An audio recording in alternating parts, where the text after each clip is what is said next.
يا نبي محمد عليه الصلاة والسلام iyo saxaabadii oo fadhiya ayuu wuxuu nabigu yiri waxa idiin soo galaya nin ahlu jannah kamida nin oo soconaya buu nabigu leeyahay ahlu jannah kamida dabeetana nin baa yimi ansaariya oo gadhkiisa weysadii ka da'ayso oo labada kaboodna bidixda ku sita maalin dambe ayuu haddana nabigu yiri nin ahlu jannah kamida soo galaya isla ninkii uu baa soo galay mar saddexaad ayuu haddana nabigu yiri nin ahlu jannah kamida idin imanaya haddana ninkii uu baa soo galay saxaabi Abdullah ibn Amr ibn Aas la yiraahdaa wuxuu yiri war bal ninka kani wuxuu rag ku dhaafay ee loo leeyahay markuu soo galayba nin ahlu jannah kamida soo galaya bal raadicee dabeetana wuxuu marmarsiyo samaystay inuu marti galiyo ninkii uu marti galiyay saddex habeen buu la seexay ninka gurigiisa habeenkii markuu la seexanayo bal ninka wuxuu ilaaliyaa wuxuu qabto cishuhu tukada wixii uu tir Allah u qoray salaad buu iska tukada waa iska seexda habeenkii saqda dhexe markuu baraarugo isrogaba waa tawxiidsada waa astaghfirullah yani waa dhikriya Nabiga alayhi salaatu wasalaam wuxuu tilmaamay qofka way saqab ku seexda habeenkii markuu soo kaco subhanallah walhamdulillah wala ilaha illa allah wallahu akbar wala hawla wala quwwata illa billah allahumma ighfir li ilahi dabigiisa waa dhaafa markuu habeenkii toosay isrogayo adkaarta ayar kooban akhrista ilahi dabiga waa ka dhaafa ninkan intaana waa sameeyaa saddexdii maalmood markay dhamaatay ayuu wuxuu ku yiri Abdullah ibn Umar wariyo waxaan rabaa balinaadii waranta salaada subax markay soo dhawdana uu ka caawino de fajriga dadka sidoo u tukanayeen buulaba wariyo wax dhibi ma jirin waxaan kuugu iimaan ogaado waxaad qabato amal weyn oo gaar ah lagu tilmaamana ma arag maxaa halkan ku gaarsiiyay nabi maxamed sheegay ii sheeg nabiga kaleey salaatu wasalaam wuxuu leeyahay ahlu jannah dadkiina ma arkaba inaad ka amal badan tahay waxa aad qabatay wixii sheeg buu ku yiri wuxuu ku yiri inta aad aragtay mooyaane wax kale ma sameeyo isagoo la yaaban markuu siri dhaqaaq buu yeeray wuxuu yiri laakiin midaan ku sheego qof muslima غشية خيامكم السمايو وحاسدنا إياه وحان لابطة وهيانا مسلمين تمجران عبد الله وحول هذه التي بلغت بك وهي التي لا نطيق وأروى تنتاد ميشكو قرد يبويلاننا نكري وين إن لابطة نظيف تحيو آرد عندنا لابحما وهينين ومسألة بولي مسألة إذن أيها الأحبة وحين لنا أهل الجنة ونزعنا ما في صدورهم من غل إخوانا على سرر متقابلين ونزعنا ما في صدورهم من غل تجري من تحتهم الأنهار إلهي باقوا أماني تابعينتي والذين جاءوا من بعدهم يقولون ربنا اغفر لنا والإخواننا الذين سبقونا بالإيمان هدبا إن أدلاب فيوباتا أدق عافمات قبا يكوطي واحد سيحان سادو مير قبو عافمات قبو وحني بكو هاي أدو عين القبا هدا سترا هدا سيحان قمي بميسي سقال شربة وردادك التوسيسر iyadoo kolba maskaxdaadu ay soo celinayso warku talooyinkiiyo wixii dhibku haysatay waxaad ka badbaadaysaa colaadaha iyo dhibtoodan walidaalika quraanka u fiirso ambiyada ilaahay markuu sifeeyay waxyaabo lagu sifeeyay ugu waaweyn waxa kamid ah inay dad laabtoodu nadiif ahayd yani waa sifaat al-anbiya hadaynu nabi ibraahim ku tilmaamnay id jaa rabbahu biqalbin saliim نبي محمد أنس بن مالك حديث كوريني وكله من تقم لنفسه ولقي ما أرقصا معناه ذو محل ما راح عيل قبطة هديدته قام سوالا شبه ننس لا أرقصا مرير بالحبال أما كوا قربي أما سياسيين انت كان حبال أما ننعيل قبا هدو ما راح نغضه ولا قوم قوران لكن لابتي سعاف ما قبطه ضد كانوا كرو وضوء صعدة هدو يمادو وحبوه قامن كرا ولذلك أنبياء وقادة الأمة وضدك بلشوين كأدون سوه قاميي وهو قانا دي إلهي بدورتي دي وهو قانا والله دورتي ولذلك بقى إلهي نبي محمد وحكوت المامية من تقم لنفسها أبدا ولقي ما أرقدا ننتو هو قامني كأرقدان يمحو سوكرنين ولقي ما أرقدا بقى ليدي نبي محمد عاشا وحكوت رضوان الله عليها وعنا بيها maalin uxud kaaga dhib badan miyaad aragtay ilaahay rasuulkiisiyo dabeetana wuxuu waxaan tolka kala kulmay malayn maysi markii layga saaray maka ee aan tegay daa'if ee haddana wax magaratada laygu diray dhagaxa laygaga soo saaray waan socday buu nebigu yidhi ilaa iyo qarnu thacaalib meel la yidhaahda markaan marayay baan baraarugay lama fiq buu nebigu tilmaamaya yacni qofku markay dhibto ka badato waa iska socday unbuu nebigu leeyahy wuxuun baan kala gartay anigoo maraya maxay meel la yidhaahdo qarnu thacaalib markaan marayay nebiga calayhi salaatu wasalaam waxaa loo geystay ayaa jibriil u dhawaaqay dabeetana wuxuu jibriil ku leeyahy in allaha qad samica qowla qowmika wamaa raddu calayk ilaahay waa maqlay tolkaa waxay kugula hadleen iyo waxay kuugu jawaabeen rabbina wuxuu kuu soo diray malagii buuraha maanta inaad amarto ee waxaad doontaa amar malakuljibaal wuxuu yihi reer maka labada buurooda hareeree ka xiga aan kor u qaadaya dushaan ka saaraya haddaad adigu amarto nebi maxamed calayh salaatu wasalaam makiina waa tii nebi maxamed tuntay ee magaalada uuga baxay gaala hadday ku disho malag lagu soo dira maxaad yeeli lahay ilaw midha ka reebin soo ma hadde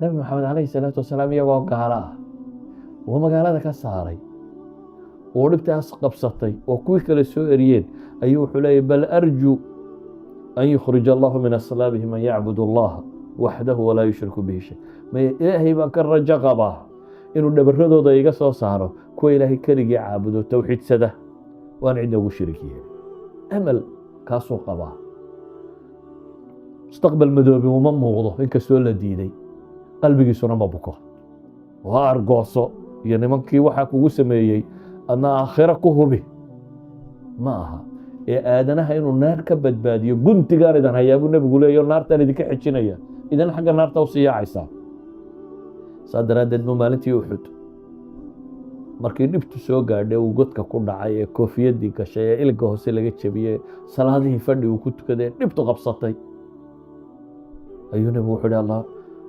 maxay yeeli duul wejigoodii dhiiggaa saa uga daadiyey maxaa xaalkood noqon cadha alla way badantay ilaahay baa qur-aan soo dejiyey layidhi laysa laka min alamri shay dabeetana wuxuu leeyahy allahuma akfir liqowmi fa innahum laa yaclamuun waxba garan maayaane yacni gaaladii ilaahay leey waid yamkuru bika aladiina kafaruu liyuhbituuka aw yaqtuluuka aw yukhrijuuka wayamkuruuna wayamkuru allah wallahu khayru lmaakiriin kuwa ilaahay yidhi way kaa soo saareen iyagoo rabay inay ama ku xidhaan ama ku dilaan ama ku bixiyaan go-aanka ku qaatay inay dilaan ee ilaahay subxaana watacaala ka soo badbaadiyey ayuu isagoo 8,000 oo ciidana u yimi wata maxaa filaysaan buu ku yidhi waxay idhaahdeen akhun kariim wabna akhun kariim muu aargoosan nebi maxamed calayhi salaatu wasalaam wuxuu ku yidhi laa tatriba calaykum alyowm canaani korkiina ma aha iska taga idan dadkii dadka hogaaminayey saasay u fekerayeen qisada nebi yuusufna in badan baa laydinka warram nebi yuusuf walaaladii oo god ku riday oo xidhay oo dhib u geystay oo haddana masabiday oo yidhi kan yari hadduu xaday walaalkiiyo ka weyn baa tuug ahaan jiray waa yuusufka hortaagan ayay leeyihin walaalkiiyo ka weyn ayaa tuug ahaan jiray ayuu haddana iska cafiyey tallaahi laqad aataraka allahu calayna wain kunaa lakhaaiin markuu ku yidhi laa tatriba calaykum alyowma yakfiru allahu lakum wahuwa arxamu araaximiin yacni laabta muu bukin iyagoo god lagu riday oo aabbihii laga kaxeeyey oo addoonsi galay oo xabsi soo galay oo soo rafaaday noloshiisa qayb ka midoo sanawaata xabsigoo quru 7 siniin 7 sano wax ka badan ku jiray intaasoo sannadood baa la addoonsanayay god cidlaabu waxaasoo rafaada walaaladiisii soo mariyey ayaa u yimi iyagoo baahan isagoo madaxa markaasay haddana isagoo madaxa oo aanay garanaynin weli caayayaan oo leeyihin kan yare hadduu xaday mid hore ay walaalahaayeenoo tuugaa jiray markaasuu ka xishooday inuu yidhah war idinkaa tuuga idinkaa xumaa oo god igu riday waa caafinaya haddana wuxuu leeyahay dambi korkiina maaha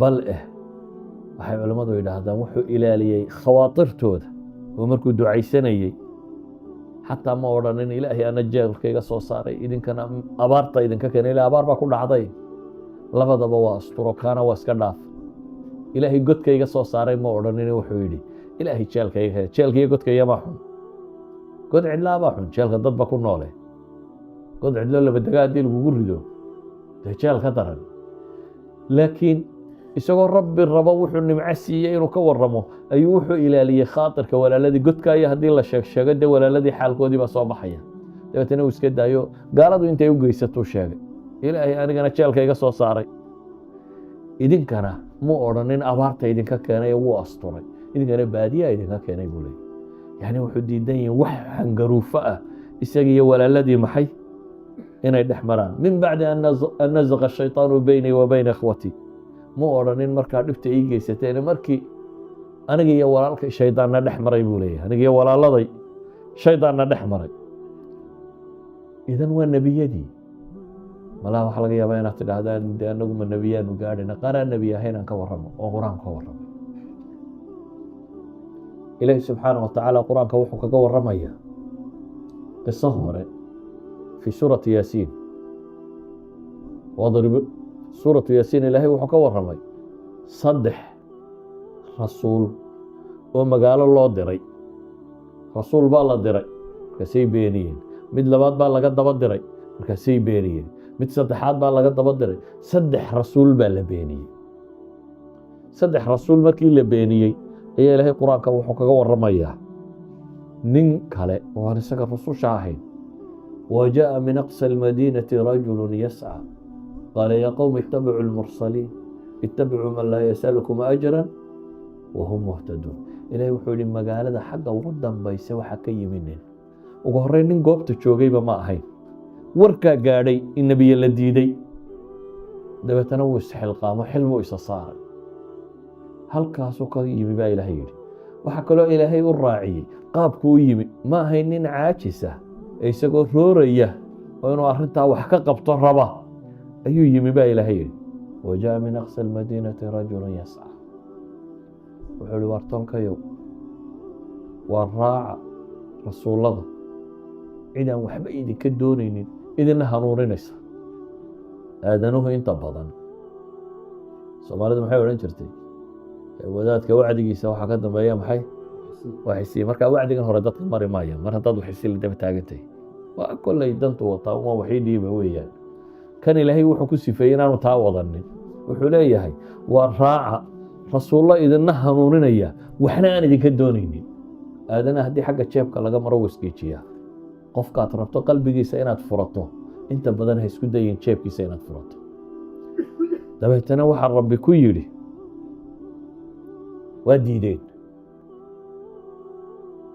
isxilqaamku intuu leegayna u fiirso 3 rasuuloo la diiday ka warna innagu waxaanu dhahaa wadaadadii baa jooga oo idinka maxilka idin saareen markaa muxuu yihi ninkani meel 3 rasuul joogto ayuu iska xilqaamayaa wuxuu iska xilqaamayaa inuu qaban karo dadka inaad tidhaahdo war wacdiga dhegaysta war kaalayo diinta dhegaysta uma baahna wadaad war khamriga iska daa war zinada iska daa war salaada tukada war rabbigii ka baqa war wanaagga laga shaqeeyo uma baahna wadaad nin walba muslim wuu garanaya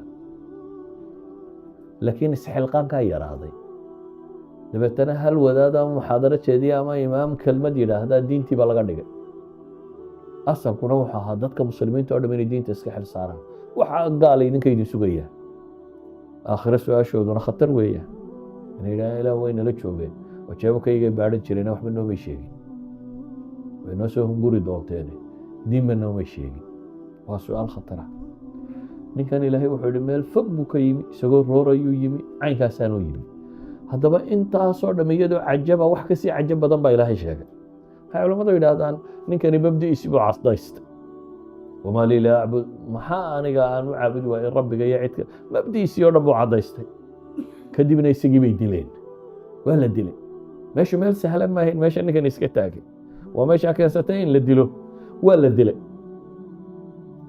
ilaahay intuu ifka joogay warkiisii wuu inoo sheegay aakhire markuu tegeyna ilaahay baa warkiisa inoo keenay haddana warka aakhire ka cajab badan ilaahay wuxuu leeyahay qiila dkhuli ljanna war jannada gal baa la yidhi markuu diinta usoo dhintay dabeetana wuxuu leeyahy qaala yaa layta qowmi yaclamuuna bima gafara lii rabbii wajacalanii min almukrimiin yaa layt alla jeclaan lahaayee buu leeyahy tolkay inay ogaadaan oo og yihiin sida rabbi iigu dambi dhaafay iyo sida lay karaamay.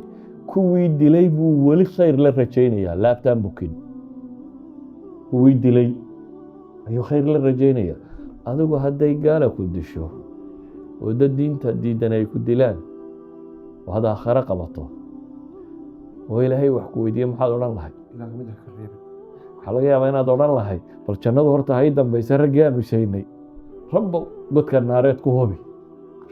laakiin ilaahay wuxuu inoo tilmaamayaa ninkan aakhiro jooga markii horena meel fog buu ka soo cararay inuu dadka diin u sheego, iminkana isagoo dhintay ayuu wuxuu leeyahay alla tolkayaa u sheega sida rabbi ii nimceeyey ayda igu dambi dhaafay iyana ha islaamaan weeyaane. taa macnaheedu waxa weeyaan waanu ceel qabin. si kale haddaynu tilmaamno waxa weeyaan laabtiisaa caafimaad qabtay. taasaa waxay sababtay inaanu dareemin waxan oo dhan. waxaa quraan iyo axaadiis badan ku soo arooray abubakar qisadiisii uu ninkii mastax ibnu athaat yidhi waxbaan ka jarayaa ee ilaahay subxaana wa tacaala yidhi iska cafi walaa ya'tali ulu lfadli minkum wasaca an yu'tuu ulu lqurba walmasaakiina walmuhaajiriina fii sabiili illah waliyacfuu waliyasfaxuu alaa tuxibuun. 44 aayadood wax ku dhadhow baa qur-aanka ku soo arooray oo masalati alcafwi wasafxi ka warramaya in dadka la cafiyo ama la dhaafo ama aan wuxuu loo qabanin ka warramaya soo arooray. aadanuhu inta badan wuxuu jecel yahay muuqaal qurux badan in lagu arko. qofna ma jecla subaxii markuu soo tooso isagoon toilet kaba gelin inuu suuqa u soo baxo, qofna ma jecla. waayo wuxuu diidan yahay isagoo fool xun inay dadku arkaan. ilaahay subxaanahu wa tacaala wejiyadiina ma eegayo, meel kaluu rabbi leeyahay anigu halkaasaan eegaa, quluubtiinna iyo acmaashiinaan eegaa. ka warran adoo qalbi fool xun la soo kacay ama la soo toosay oo rabbigaa hortiisa isla taagay. aakhirana qalbigaa nabadqabkiisa iyo caafimaad qabkiisao keliya lagu badbaadaa. sidaa awgeed baa ilaahay qur-aanka wuxuu ku leeyahay yowma laa yanfacu maalun walaa banuun ilaa man ata allaha biqalbin saliim.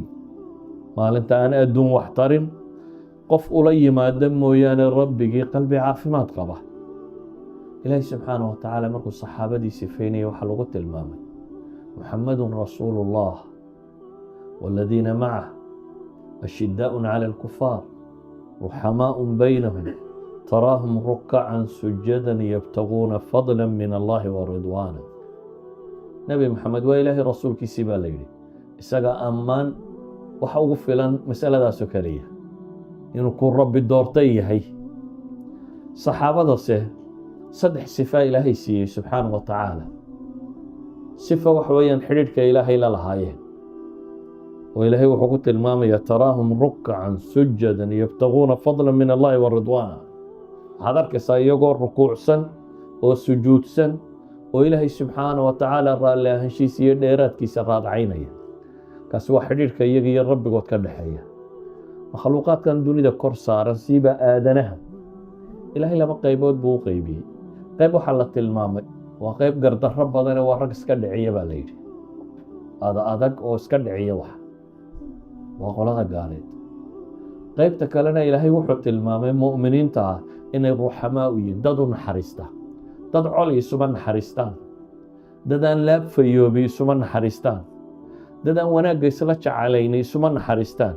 sida awgeed ayuhal axiba ilaahay markuu saxaabadii u manno sheeganayo, manno sheegadku waa gallad sheegasho, waxyaabaha nimcooyinkii rabbi siiyey markuu tilmaamayey ilaahay wuxuu ku tilmaamay nimcooyinka waaweyn ee la siiyey inay ka mid tahay wadkuruu nicmat allahi calaykum id kuntum acdaa'an faallafa bayna quluubikum faasbaxtum binicmati ikhwaana. waxaa xasuusataan nicmada weyn ee alla idin siiyey markaa colka ahaydeen ee qalbiyadiina ilaahay subxaanahu wa tacaala uu isu soo dumay. nebi moxamed baa ilaahay subxaanahu wa tacaala isna ugu gallad sheegtay ama ugu manno sheegtay oo rabbi wuxuu ku leeyahay nebiga calayhi salaatu wasalaam koox qalbi caafimaad qabata wadataan ku siiyey baa ilaahay leeyahy. ninka qaa'idka ee hormoodkee dad hogaaminaya dad nabad qabuu hogaamin karaa, laakiin dad qofba qof reebayo lama hogaamin karo. mahma uu hogaanku fiican yahay ka inoogu taqisan haddaynu xagga sare saarno madax ka dhiganno suurtagal ma aha oo ma fududa inuu ina hogaamin karo inagaan qofba qof rabin, gobolba gobol rabin, reerba reer rabin, dadba dad doonaynin. suurtagal maaha inuu ina hogaamin karo walow uu daacad yahay. sida awgeed baa ilaahay subxaanahu wa tacaala wuxuu nebiga ugu gallad sheegtay: huwa aladii ayadaka binasrihi wabilmu'miniin waallafa bayna quluubihim low anfaqta ma fi lardi jamiican ma allafta bayna quluubihim walaakina allaha allafa baynahum. ilaahay waa ka kugu gargaaray baa la leeyahay nebi maxamedow nasrigiisa iyo wabilmu'miniin, koox mu'miniina, kooxdaasi oo ilaahay qalbigooda walaaleeyo isu dumay baa la leeyahay. walaalnimada la sheegaya islaamnimadu ma timaado iyadoo quluubtu bugto oo caafimaad aanay qabin. dad badan oo maanta muslimiina waxay ku dhawaaqayaan war hala midoobo, oo soomaalidu ugu horeyso.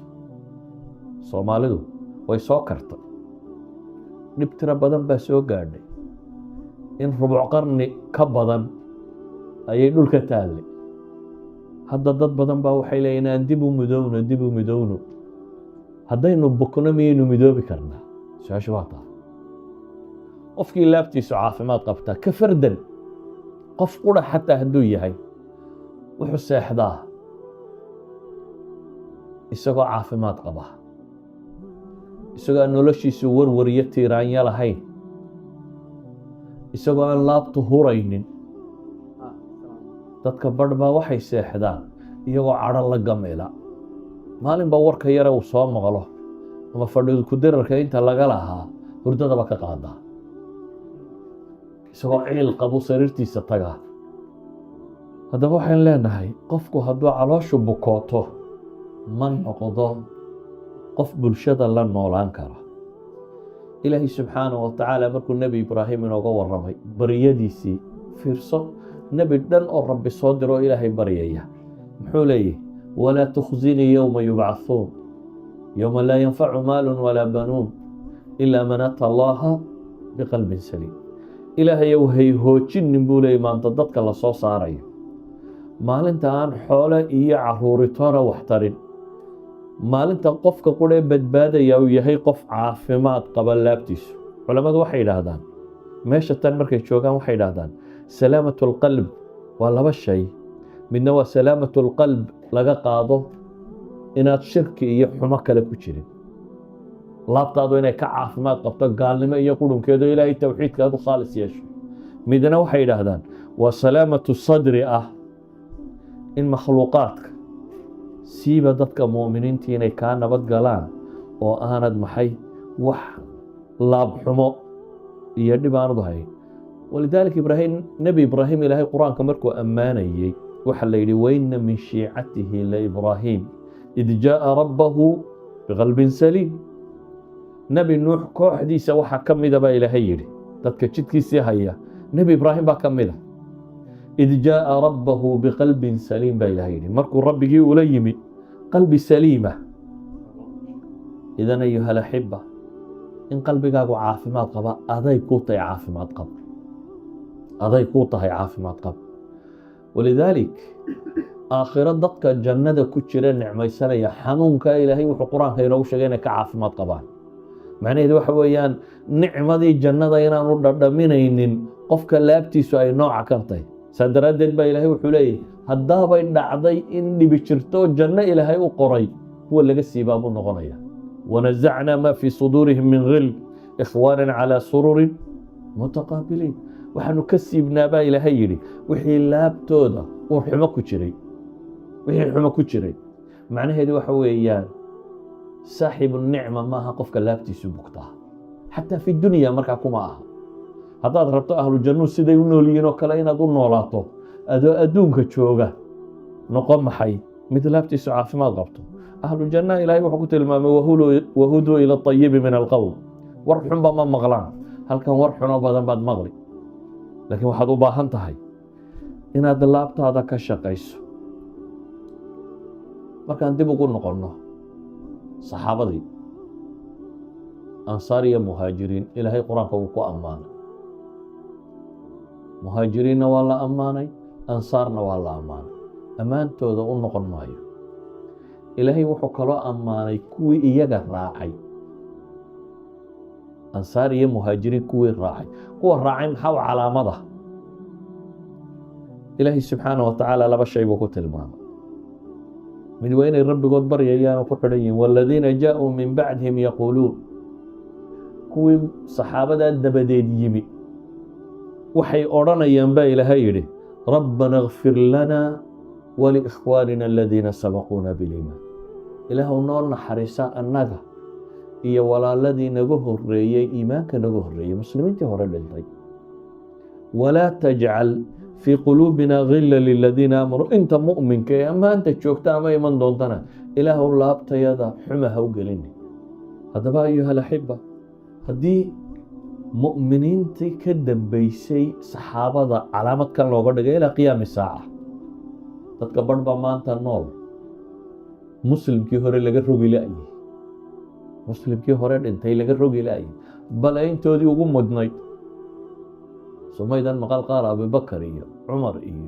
عائشة إيو صحابة دي نبي محمد إيو محال إلى هذا صحابة دي مكهر الله يوحكي شيء شد كان مهيان jidka kan ma hayaan waayo saxaabada dadka raacay waxa uu ah baa rabbi tilmaamaya dadka jidka saxaabada haya waa kuwa maxay aan qalbigooda xumo ku jirin isla markaana ilaahay u baryaya kuwii ka horeeyay nacdalaya waa maxay ahlu naarka ilaahay wuxuu yiri kullama dakhalat ummatun la'anat ukhtaha wala markay naarta gashaba tii kale naarta gashay ayay nacda shaabaa rabbi subxaanahu watacaala uu ku tilmaamaya taa macnaheedu waa maxay dad baa maanta nool culamada muslimiinta laga rogi laayay ama dadka muslimiintu wax ka sheegaya fadhi ku dirarka tag bar Soomaalida qof muslimuun baa la xamanaya oo la wadaa war dhaqankii islaamku kaama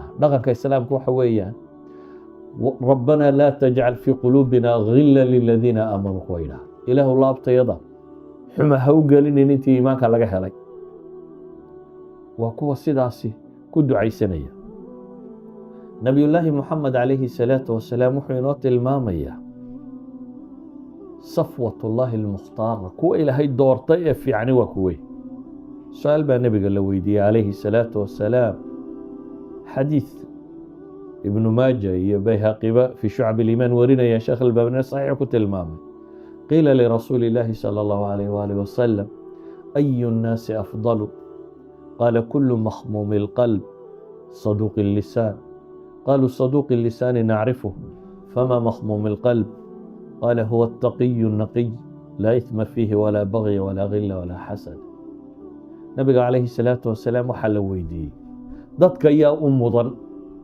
ضدك يا أفضل بدن يا مضن يا الله الرئيسين والنبي يقول كل مخموم القلب صدوق اللسان لبدا صفة عديلة صحابة دي waxay yiraahdeen garanay صدوق اللسان carabkiisu inuu run sheego runta laazima beentu waa calaamada munaafiqiinta iyo gaalada lagu garto inama yaftari alkadib alladina la yu'minun intaan ilaahay rumaysnayn ba beenta sheegta ba ilaahay yiri beenta abuurta munaafiqa markii laga waramayna waxa la yiraahdaa hadatha kadab saddexdii calaamadood ee munaafiq lahaana waxa weeyaan hadduu waramayo been buu sheegaa idan صدق اللسان وسمة المؤمن والنبي يقول لي runtu khayr kumay ku hogaamisaa ilaa jannada aad ka gasho beentuna fujuurkay kugu hogaamisaa ilaa aad neerta ka gasho sida ogeed saxaabadu waxay yiraahdeen garanay saduq lisaani naarifu kan arabkiisu runta sheega garanay ee fama makhmum alqalb waa maxay wuxuu nabigu ku yiri waa at-taqiy an-naqi waa mid Allah ka cabsaday oo nadiif ah laa ithma fihi wala baghi dambi iyo baghi ama xad gudub iyo qooq malaha wala ghilla wala hasad nabigu urxumana ma qabo waa nin Allah ka cabsada oo nadiif ah buu nabigu ku tilmaamay ka Allah ka cabsada nadiifti waa maxay waa mid aan macaasida dhumban dulmigana samaynin laabtiisuna ay nabad qabto oo ghilliya xaasidnimo ay ka nabad qabtaa buu nabigu tilmaamaya. ayuha alaxiba, bini aadamku markuu loolanka galo nowcan ma waxbuu dareemaa, laakiin waxaad u baahantahay mucaahada, qalbigaaga inaad ogaatid. maradaada haddaad suuqa marto oo cabaar soo shaqaysa maxaa ku dhacaa? oo iska gowdaa. waa normal in uska ku dhaco. markaa maxaad samaysaa? saabuun iyo biyaad ku maydhaa. waxaad ka dadaashaa maradaada tan wixii caadiyat ilxayaa ku soo biiray inaad ka nadiifiso. bini aadamku markuu loolanka galo, tartan wax ka mida markuu galo, sawaa inuu siyaasad ku tartamo, ama inuu tijaarad ku baratamo, ama inuu tacliim iyo cilmi ku baratamo, xataa mararka qaarkood dacwo iyo sheegisteed inuu ku baratamo. qur-aan la dhigayo iyo malcamado iyo dacwo iyo wax la sheegayo, majaalaat ilxayaat oo dhan isku dar. dadku mararba qalbigoodu uu soo galaa markaa nooc min khilli iyo xaasidnimo iyo wax iska dhicisku. waxay idhaahdaan salaamatu sadriga waxaa ugu dhib badan inta isku xirfadda ah bay idhaahdaan. inta isku xirfadda ah ayaa marar badan waxaa dhacda inaanay isu laabfayoobin. maalan kooxda siyaasadda ku wada jirta waxaa laga yaabaa inay waxoogaa isku dhinayaan oo isreebayaan. kooxda tijaarada ku wada jirta waxaa laga yaabaa inay waxoogaa isku dhinayaan. kooxda tacliimka waxaa laga yaabaa kooxda wadaadnimada ku jirta intii alla badbaadiye mooyaane inay isreebayaan. wadaad sareedda iyo kooxda qur-aanka dhigta waxaa laga yaabaa malcaamiba malcaamad nawcan ma inay reebayso. laakiin maxaa loo baahan yahay? waxaa loo baahan yahay qofku inuu nadiifiyo qalbigiisa, inuu soo jeedo, inuu is ogaado, inuu ogaado war maxaa kugu soo biiray, walaalkaa iyo adiga maxaa idin dhex maray. meel waxaa lagu yidhi ku dagaalanoo yaan cidi kaaga hormarin, waxa kaloo dhammina musaabaxaa lagu yidhi. meeshee lagu yidhi ku dagaalan, jannada yaan cidi kaaga horeyn. limithli haada falyacmal ilcaamiluun walyatanafas ilmutanaafisuun. sidaa ogeed bay culammadu waxay yidhaahdaan qurubaadka iihaarku kuma jira bay culamo badani qabaan. waxaa naftaada laga horumaray qurubaadku kuma jiraan, wixii alle loogu dhowaanaya. maalan safka horaa meele ka bannaantay, adaa aw hebelow safka hore gal lama yidhaahdo. adba jannada waad u baahantahy. aw hebelkaama janno jecla, saxinkaa maaha, adaa janno u baahan. idan qurbada ilaahay u dhowaanshihiisa cid la yskama horumariyo. hebelow adigu xagga alle iga mar lama yidhaahdo. xagga alle adigu u dheeree. xagga adduunkaa la yska horumariya.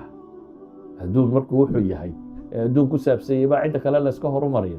laakiin markuu ku saabsan yahay ilaahay u dhowaanshiyihiisa, walidaalika buu nebigu wuxuu leeyay safka hore haddaa ogtiin waxaa ajar ku jira, intaad isku qabsataan waa maxay? waa laydin qori tuuri lahaa. saa uu nin waliba u rabo ninka kale inaanu u bannaynin, waa qori tuur baa ka dhici lahaa buu nebigu tilmaamaya. idan markay arrintu janno iyo ilaahay u dhowaanshiyihiisa tay isku day inaan lagaa dheeraynin. markay baab adduunyo tahay qalbigaaga dib ugu noqon. waayo hadday laabtu bukooto balaa ka dambaysa. waxaa ka dambeeya xanuunadan ka warramayo oo dhan ee xaqdi iyo xaasidnimo iyo ciil iyo urkutaale iyo urxumo o dhan baa ka dambeeya.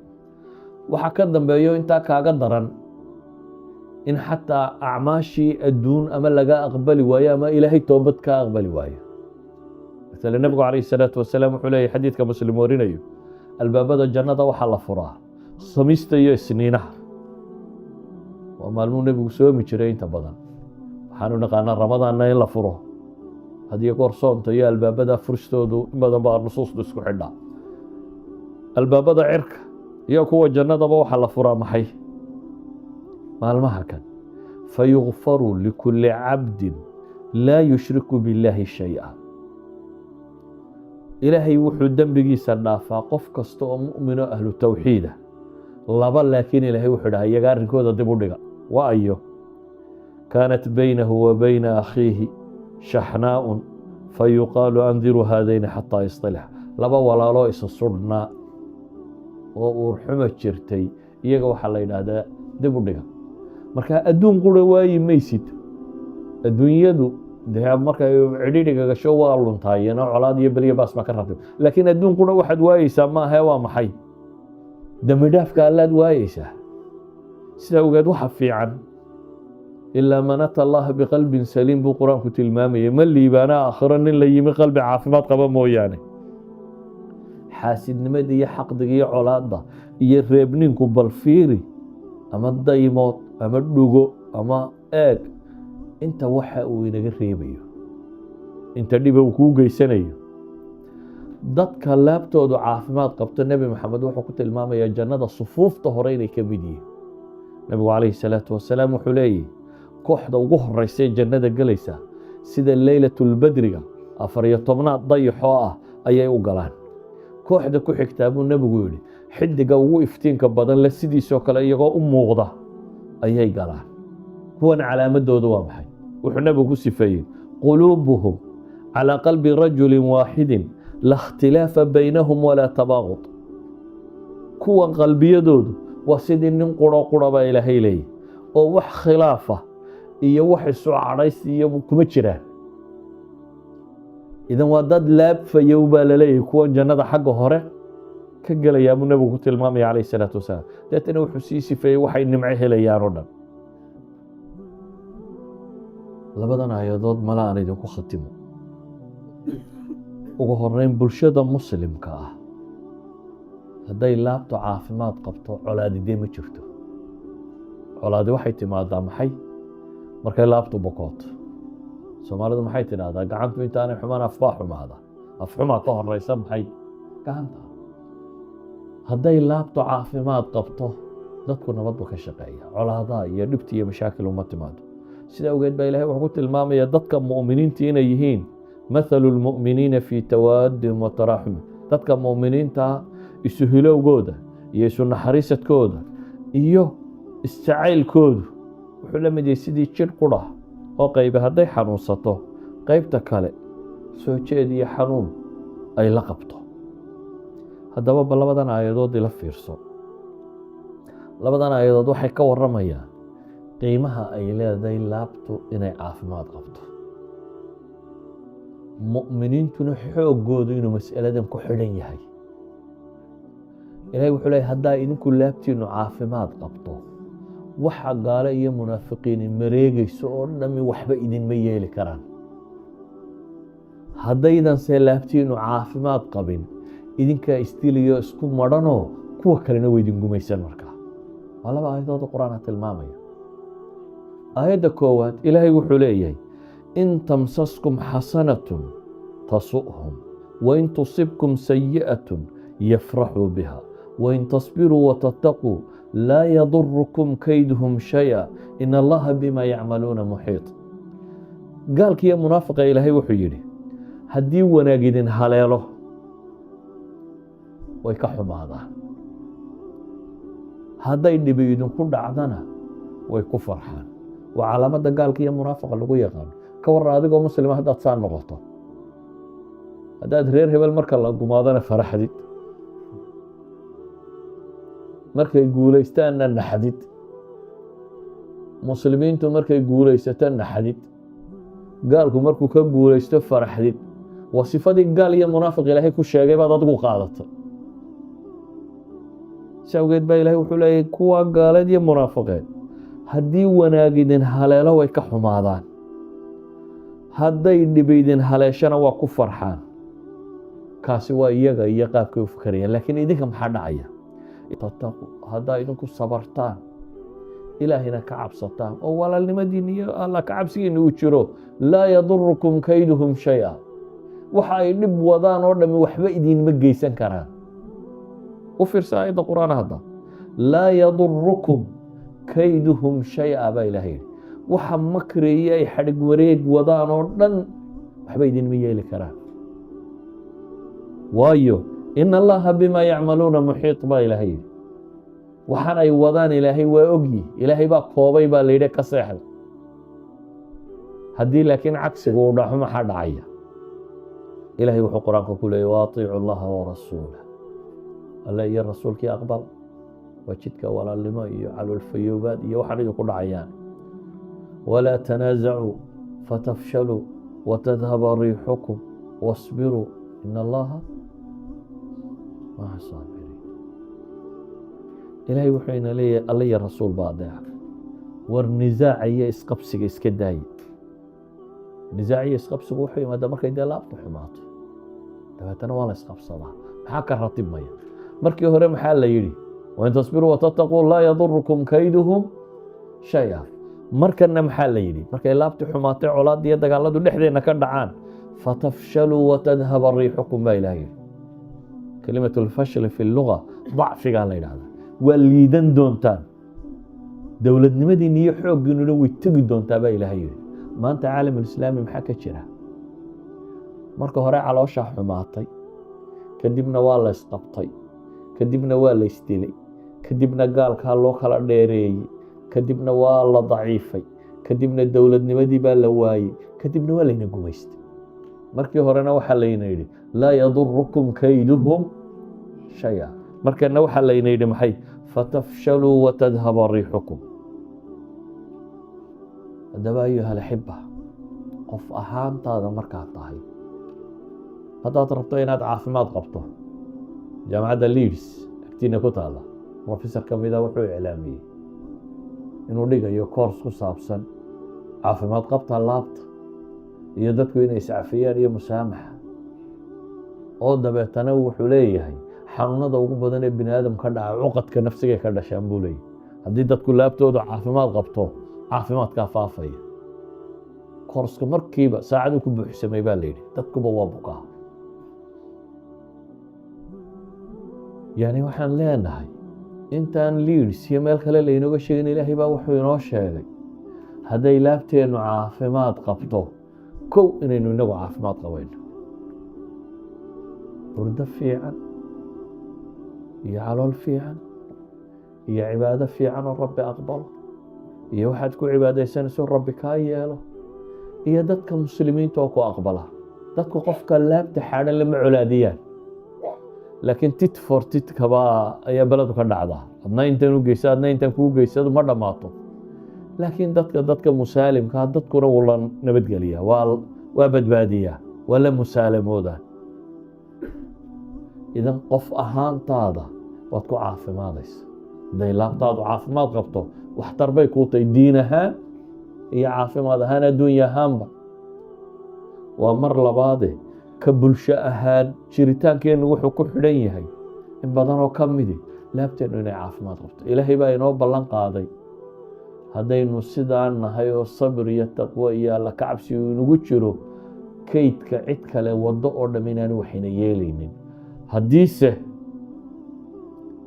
aynu cagsiga nahay oo markaasi inagu isu xiniyo weyn nahay oo colaadii cadhadu ina dhex taalo in jabkani jirayo waxaa markaa habboon qof waloo muslimiba meesha ugu habboona uu ilaaliyaa inay qalbigiisa noqoto in allaha laa yanduru ilaa suwarikum wa ajsaamikum sida u egtiin iyo qoloftiina ilaahay ma eego rabbi wuxuu eegaa ilaa quluubikum wa acmaalikum qalbiyadiina iyo waxa ka ratibnee acmaasha ah ayaa rabbi eega waxaynu u baahanay meesha rabbi eego inaynu tahirno qur-aanka sifaadka ambiyada ay dacwaday wadaan waxa horeysa wayuzakiihim bale نبي إبراهيم مركو دعيني قرآن كسيدو سو نقلي تسكيدو الدبيسي ربنا وابعث فيهم رسولا